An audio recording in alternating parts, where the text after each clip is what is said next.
खरीफ season की बुआई से पहले अशोकनगर जिले के किसान खाद्य संकट और ई टोकन व्यवस्था से परेशान नजर आ रहे हैं।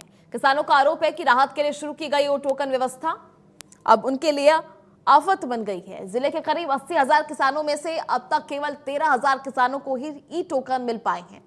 ऐसे में खाद उपलब्ध होने के दावे किए जा रहे हैं और भारतीय किसान संघ ने प्रशासन को चेतावनी देते हुए ये भी कहा कि अगर 1 तारीख तक व्यवस्था में सुधार नहीं हुआ तो जिले में बड़ा आंदोलन किया जाएगा।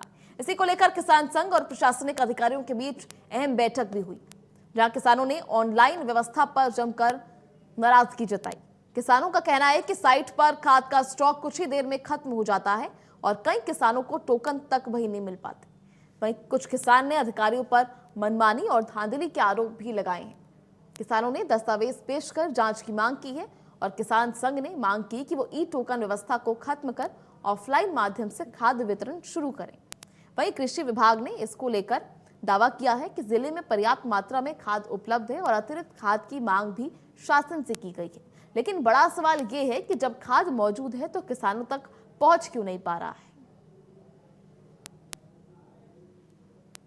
एडीएम साहब की अध्यक्षता में किसान संघ के जो पदाधिकारी आए थे उनकी समस्याएं सुनी गईं और जो भी निराकरण करने के लिए एडीएम साहब निर्देश दिए हैं। कल हम लोग सब फिर से साथ में बैठेंगे और उनका जो नई ई टोकन प्रणाली व्यवस्था है उसमें लगातार अपडेशन भी हो रहा है और साइट पे भी लगातार मेंटेनेंस भी होता है। कोई उसके लिए जैसे पीक सीजन में कोई समस्या ना आए तो इसके लिए लगातार सुधार भी हो रहा है और टोकन की जो सीमा थी वो भी बढ़ाई जा रही है। तो किसानों को तो भारी दिक्कत दिख रही है। एक तो 7 बजे से 8 बजे तक इनका टाइम है जी, तो जो कि है ना 15 दिन से हम बुक कर रहे हैं। लड़का भी कर रहा है मोबाइल द्वारा।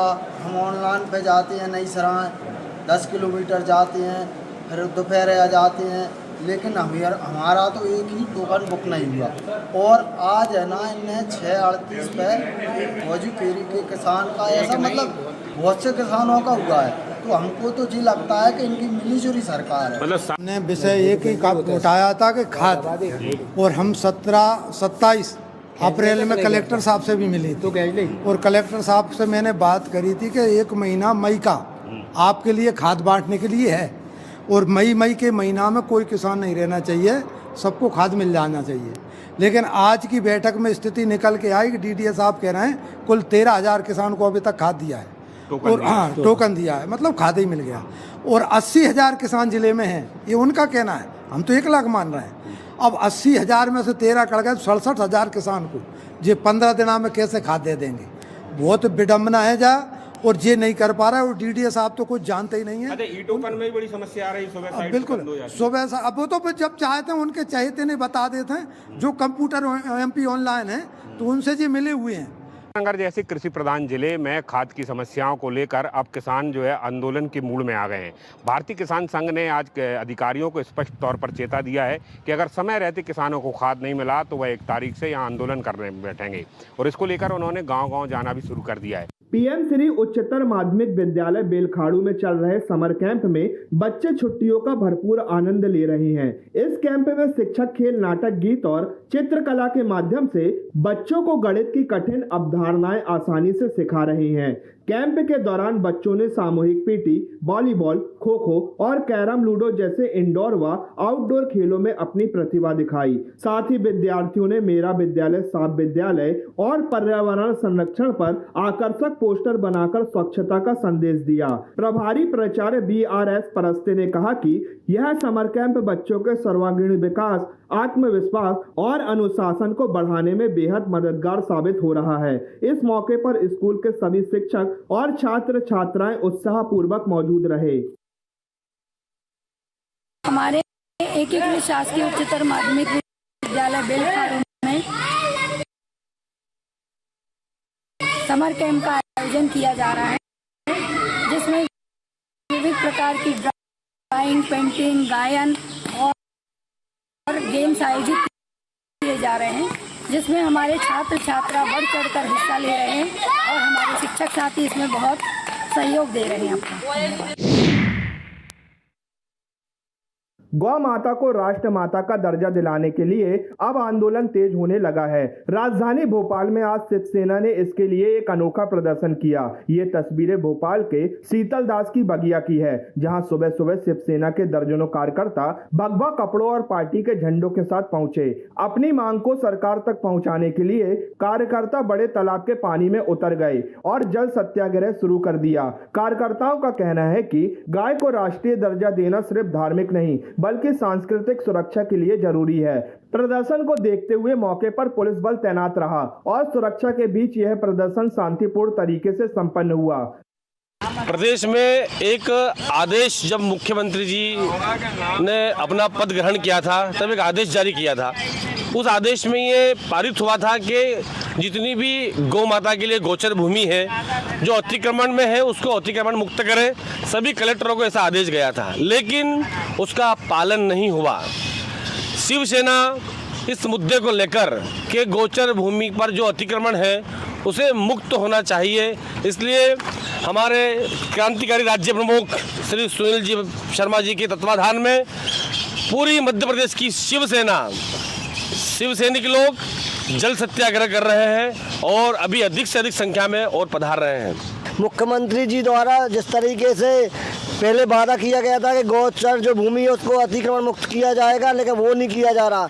गौ माता को राज्य माता का दर्जा देने, भाई केंद्र में भी सरकार भाजपा की है, राज्य में भी भाजपा की सरकार है। महाराष्ट्र की तर्ज पर गौ माता को राज्य माता का दर्जा दिया जाना चाहिए, शिवसेना मांग करती है। भोपाल में जो अवैध गौ तस्करी की जा रही है, इसके पहले कितने टन, मतलब 200 टन मांस मिला, पकड़ाया, फिर कार्रवाई हुई, लेकिन वहाँ पे भी मिली जुली भगत से और उसको बरी करवा दिया, मतलब कहीं ना कहीं जमात मिल गई है। शिवसेना मांग करती है कि गोचर भूमि को अतिक्रमण मुक्त किया जाए, साथ में गौ माता को राज्य माता का दर्जा दिया जाए, अन्यथा प्रदेश अध्यक्ष जी के नेतृत्व में आगे चल के उग्र आंदोलन किया जाएगा। रेलवे स्टेशन और ट्रेनों में यात्रियों को नशीले पदार्थ खिलाकर लूटपाट करने वाले इनामी आरोपी को जीआरपी जबलपुर ने गिरफ्तार किया है। आरोपी शिवदेव सिंह उर्फ दीपक उर्फ केसरी निवासी मिर्जापुर उत्तर प्रदेश, हाल निवासी पुणे महाराष्ट्र को पुलिस ने पुणे स्थित उसके ठिकाने से दबोचा। आरोपी पर रेल पुलिस द्वारा नगद इनाम घोषित किया गया था।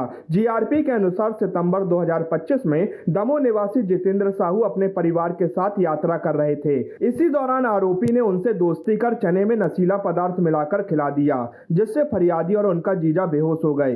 बाद में आरोपी उनके मोबाइल और नकदी लेकर फरार हो गया। जांच के दौरान पहले गिरफ्तार 2 आरोपियों अजय कुमार गुप्ता और राजेश सहानी से पूछताछ में शिवदेव सिंह का नाम सामने आया। इसके बाद जीआरपी टीम ने पुणे में दबिश देकर उसे गिरफ्तार किया। आरोपी के कब्जे से चोरी का एक मोबाइल जब्त किया गया है। पुलिस पूछताछ में आरोपी ने शक्तिपुंज एक्सप्रेस में एक अन्य यात्री के साथ जहर खुरानी और चोरी की वारदात कबूल की है। उस मामले में आरोपी ने यात्री के मोबाइल से 1.67 लाख रुपए अपने खाते में ट्रांसफर कर लिए थे। पुलिस आरोपी से रिमांड पर पूछताछ कर अन्य मामलों का खुलासा करने में जुटी है।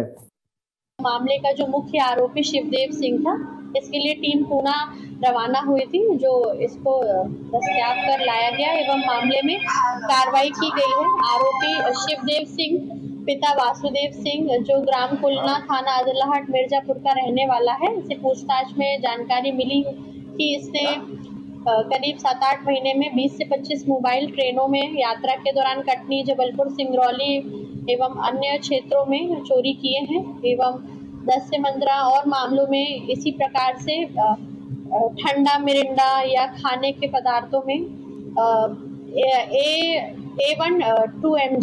AT12mg नामक दवाई जो है इसमें मिलाकर दिया है, जिससे जो विक्टिम है ये बेहोश हो जाता है या सो जाता है, तब ये उसका फायदा उठाकर चोरी की घटना करता है एवं अन्य घटनाओं को अंजाम देता है। हाँ, इसमें मामले के 2 मोबाइल एवं नकदी जब्त किया गया है एवं थाने का एक अन्य अपराध जिसमें IT एक्ट है 1,67,000 है, इसमें आगे कार्रवाई की जाएगी एवं अन्य थानों को भी इस संबंध में सूचना दी जा रही है ताकि वे आकर इसमें कार्रवाई कर सकें। सतपुड़ा की रानी पचमढ़ी, जहां लोग सुकून, हरियाली और प्राकृतिक खूबसूरती महसूस करने पहुंचते हैं, अब वहीं तेजी से बढ़ते निर्माण और अवैध कॉलोनियों को लेकर सवाल खड़े होने लगे हैं। स्थानीय रहवासियों का आरोप है कि पर्यटन विकास के नाम पर पहाड़ों की शांति और प्राकृतिक स्वरूप से समझौता किया जा रहा है। स्थानीय लोगों ने बताया कि बीते कुछ समय में MPT और निजी लोगों द्वारा बड़े स्तर पर निर्माण कार्य तेजी से बढ़े हैं। कई जगहों पर कॉलोनियों और व्यावसायिक निर्माण तैयार हो रहे हैं, जिससे पचमढ़ी का मूल स्वरूप धीरे धीरे बदलता दिखाई दे रहा है। रहवासियों का कहना है कि इसका असर केवल पर्यावरण तक सीमित नहीं है, बल्कि स्थानीय व्यापार और आम पर्यटक भी इसकी मार झेल रहे हैं। होटल, खानपान और अन्य सुविधाओं के बढ़ते दामों ने पचमढ़ी घूमना पहले की तुलना में काफी महंगा कर दिया है। छोटे व्यापारियों को भी बड़े निवेशकों के सामने नुकसान उठाना पड़ रहा है। स्थानीय लोगों ने चिंता जताई कि यदि इसी तरह अनियंत्रित निर्माण जारी रहे तो आने वाले समय में पचमढ़ी अपनी प्राकृतिक पहचान खो सकती है। नमस्कार, मैं आकाश पांडे, आप देख रहे हैं यस भारत। मैं इस समय हूँ पचमढ़ी में। जहाँ तक कि मैंने पचमढ़ी के बारे में, यहाँ के मौसम के बारे में और यहाँ के जो है वादियों के बारे में बहुत ही काफ़ी सुना था, तो उस पर एक शायरी है कि ना शिमला ना मनाली भाए, क्योंकि कम बजट में पचमढ़ी जो भाए।